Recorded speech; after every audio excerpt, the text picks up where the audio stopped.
Today's topic is how to reset AutoCAD 2026 settings to default. To solve some critical errors, click on the Windows Start menu. Click on All Programs. Scroll down for AutoCAD 2026 folder. Click on AutoCAD 2026. Scroll down to the bottom. At the bottom, you will find the Reset Settings to Default option. Click on Reset. After clicking, you will get an error message if AutoCAD is running. Click OK. Close AutoCAD. For the time being, click No. Again, click on the Windows Start menu. Click on All Programs. Click on AutoCAD 2026. Scroll down to the bottom. Click on Reset Settings to Default. After clicking, you will get two options. The first is Backup and Reset. The second is Reset Custom Settings.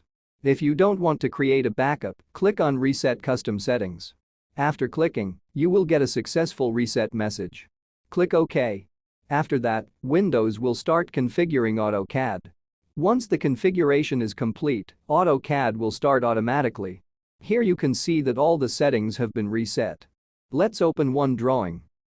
So, this is how you can reset AutoCAD 2026 settings to default.